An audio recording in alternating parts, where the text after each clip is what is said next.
Hi friends, ಎಲ್ರಿಗೂ ನಮಸ್ಕಾರ. Welcome back to my YouTube channel. ಇವತ್ತು ನಾನು ನಿಮ್ಮ ಜೊತೆ ಯಾವ ರೆಸಿಪಿನ ಶೇರ್ ಮಾಡ್ತಾ ಇದ್ದೀನಿ ಅಂದರೆ ಸಿಂಪಲ್ಲಾಗಿ ಉಂಡೆ ಕಡುಬು ಮಾಡಿದ್ದೀನಿ.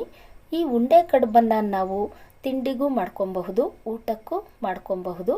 ಅಂದರೆ ಮಾಡೋದಕ್ಕೆ ಐಡಿಯಾ ಚೆನ್ನಾಗಿ ಗೊತ್ತಿರಬೇಕು ಅಷ್ಟೇ. ಐಡಿಯಾ ಗೊತ್ತಿದ್ದರೆ ನಾವು ಯಾವ ಟೈಮಲ್ಲಿ ಬೇಕಾದ್ರೂ ಈ ಥರ ಉಂಡೆ ಕಡುಬನ್ನು ಮಾಡಿಕೊಂಡು ತಿನ್ನಬಹುದು.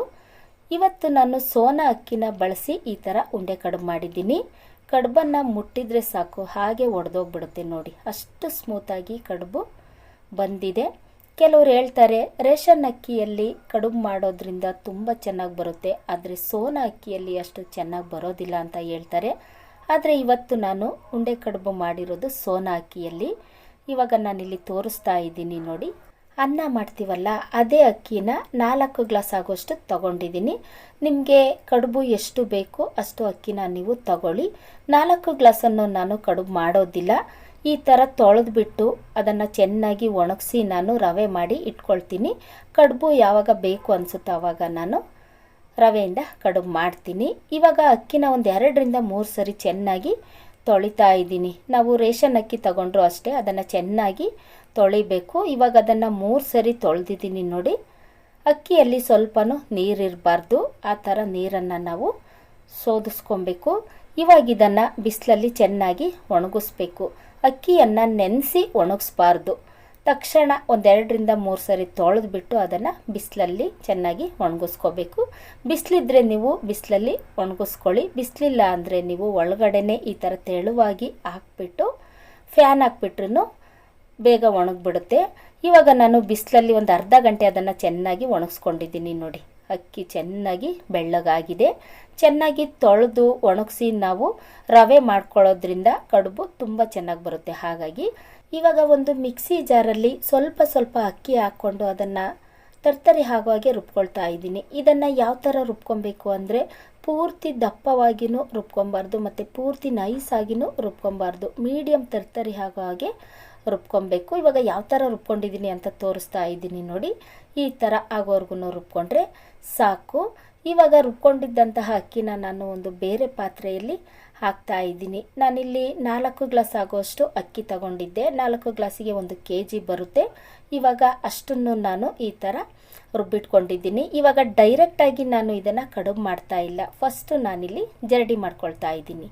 ಈ ಥರ ಜರಡಿ ಮಾಡಿಕೊಂಡು ನಾವು ಕಡುಬು ಮಾಡೋದ್ರಿಂದ ಕಡುಬು ಗಟ್ಟಿ ಆಗೋದಿಲ್ಲ, ಸ್ಮೂತಾಗಿರುತ್ತೆ ಕಡುಬು. ಹಾಗಾಗಿ ಅಕ್ಕಿನ ನಾವು ರುಬ್ಕೊಂಡಾಗ ಈ ಥರ ಜರಡಿ ಮಾಡಿಕೊಳ್ಳೇಬೇಕು.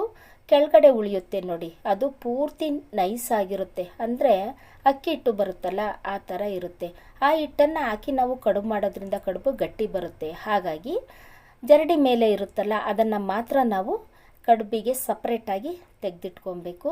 ಇವಾಗ ನಾನು ಅಷ್ಟನ್ನು ಜರಡಿ ಮಾಡಿದ್ದಾಯಿತು. ನಾವು ಉಪ್ಪಿಟ್ಟು ಮಾಡೋದಕ್ಕೆ ಬಳಸ್ತೀವಲ್ಲ ಸಣ್ಣ ರವೆ, ಅದೇ ಥರ ರವೆ ಅಕ್ಕಿಯಲ್ಲಿ ರೆಡಿಯಾಗಿದೆ ನೋಡಿ.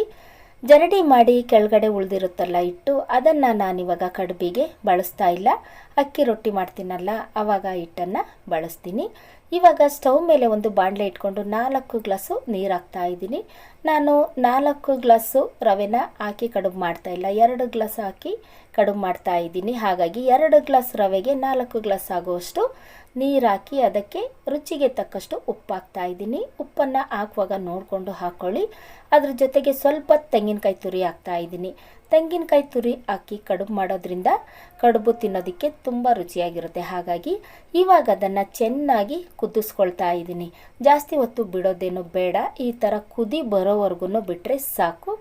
ಇವಾಗ ನಾನು 2 ಗ್ಲಾಸ್ ರವೆ ಹಾಕ್ತಾ ಇದ್ದೀನಿ. ಮೊದಲು 1 ಗ್ಲಾಸ್ ಹಾಕಿ ಅದನ್ನು ಚೆನ್ನಾಗಿ ತಿರುಗಿಸ್ತಾ ಇದ್ದೀನಿ. ತಿರುಗಿಸೋದು ಬಿಟ್ಟು ಅಂದರೆ ಬೇಗ ಗಂಟಾಗಿಬಿಡುತ್ತೆ. ಹಾಗಾಗಿ ಅದನ್ನು ಒಂದು ಕೈಯಲ್ಲಿ ಹಾಕ್ತಾ ಇರಬೇಕು, ಇನ್ನೊಂದು ಕೈಯಲ್ಲಿ ತಿರುಗಿಸ್ತಾನೆ ಇರಬೇಕು. ನಾವು ತಕ್ಷಣ 2 ಗ್ಲಾಸನ್ನು ಒಟ್ಟಿಗೆ ಹಾಕಿ ತಿರುಗಿಸ್ತೀವಿ ಅಂದರೆ ಅದು ಗಂಟು ಥರ ಆಗಿಬಿಡುತ್ತೆ. ಹಾಗಾಗಿ ಈ ಥರ ಒಂದು ಕೈಯಲ್ಲಿ ಹಾಕಿ ಒಂದು ಕೈಯಲ್ಲಿ ತಿರುಗಿಸ್ತಾ ಇರಬೇಕು. ಇವಾಗ ನಾನು 2 ಗ್ಲಾಸ್ ಅಕ್ಕಿ ರವೆನ ಹಾಕಿ ಅದನ್ನು ಚೆನ್ನಾಗಿ ತಿರುಗಿಸ್ತಾ ಇದ್ದೀನಿ. ನೋಡಿ, 2 ಗ್ಲಾಸ್ ರವೆಗೆ 4 ಗ್ಲಾಸ್ ನೀರು ಕರೆಕ್ಟ್ ಆಗುತ್ತೆ.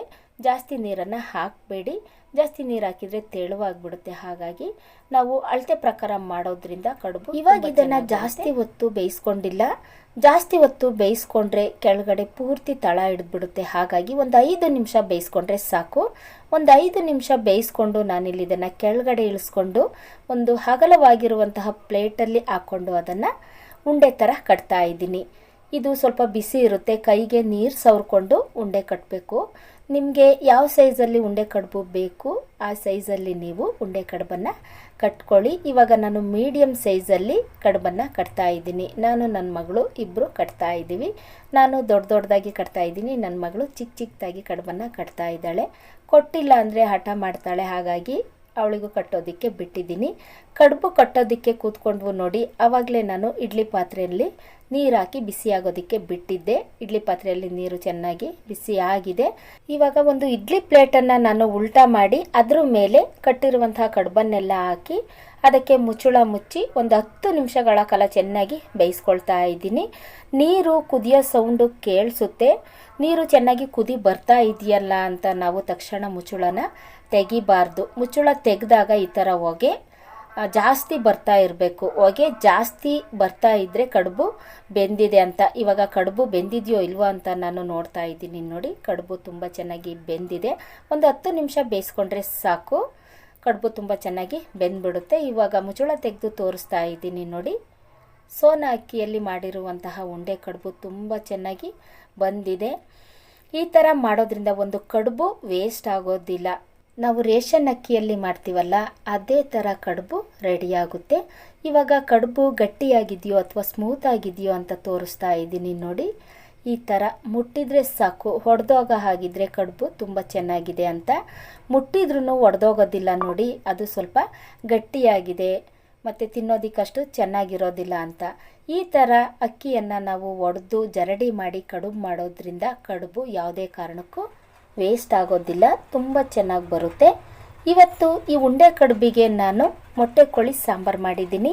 ಈ ಉಂಡೆ ಕಡುಬನ್ನು ನಾವು ಯಾವುದ್ರ ಜೊತೆ ಬೇಕಾದ್ರೂ ತಿನ್ನಬಹುದು. ಚಟ್ನಿ, ತರಕಾರಿ ಸಾಂಬಾರು, ಚಿಕನ್, ಮಟನ್ ಸಾಂಬಾರು, ಯಾವ ಸಾಂಬಾರಲ್ಲಿ ಬೇಕಾದ್ರೂ ತಿನ್ನಬಹುದು. ತಿನ್ನೋದಕ್ಕಂತೂ ತುಂಬಾ ರುಚಿಯಾಗಿರುತ್ತೆ. ಮೊಟ್ಟೆ ಕೋಳಿ ಸಾಂಬಾರನ್ನು ಗಟ್ಟಿ ಮಾಡಬಾರ್ದು. ಕಡುಬು ಮಾಡಿದಾಗ ಈ ಥರ ತೆಳುವಾಗಿ ಮಾಡೋದ್ರಿಂದ ಕಡುಬು ತಿನ್ನೋದಕ್ಕಂತೂ ತುಂಬಾ ರುಚಿಯಾಗಿರುತ್ತೆ. ನಮ್ಮ ಕಡೆ ಮೊಟ್ಟೆ ಕೋಳಿ ಸಾಂಬಾರನ್ನು ಇದೇ ಥರ ತೆಳುವಾಗಿ ಮಾಡೋದು. ಉಂಡೆ ಕಡುಬು ತಿನ್ನೋದಕ್ಕಂತೂ ತುಂಬಾ ರುಚಿಯಾಗಿರುತ್ತೆ. ಕಡುಬು ಪ್ರಿಯರಿಗಂತೂ ಇದು ಪ್ರಿಯವಾದ ಸಾಂಬಾರು ಮತ್ತು ಕಡುಬು ಅಂತಲೇ ಹೇಳಬಹುದು. ನೋಡಿದ್ರಲ್ಲ ಫ್ರೆಂಡ್ಸ್, ನಾನು ಸೋನಾ ಅಕ್ಕಿಯಿಂದ ಉಂಡೆ ಕಡುಬನ್ನು ಯಾವ ಥರ ಮಾಡಿದ್ದೀನಿ ಅಂತ. ನೀವು ನಿಮ್ಮ ಮನೆಯಲ್ಲಿ ಈ ಥರ ಉಂಡೆ ಕಡುಬು ಮತ್ತು ಮೊಟ್ಟೆ ಕೋಳಿ ಸಾಂಬಾರು ಒಂದ್ಸರಿ ಟ್ರೈ ಮಾಡಿ ನೋಡಿ, ಖಂಡಿತ ನಿಮಗೆ ಇಷ್ಟ ಆಗುತ್ತೆ. ಮತ್ತು ಯಾರೆಲ್ಲ ಹೊಸದಾಗಿ ನನ್ನ ಚಾನಲ್ನ ನೋಡ್ತಾ ಇದ್ದೀರಾ ದಯವಿಟ್ಟು ಸಬ್ಸ್ಕ್ರೈಬ್ ಮಾಡಿಕೊಂಡು ವಿಡಿಯೋ ನೋಡಿ. Thank you.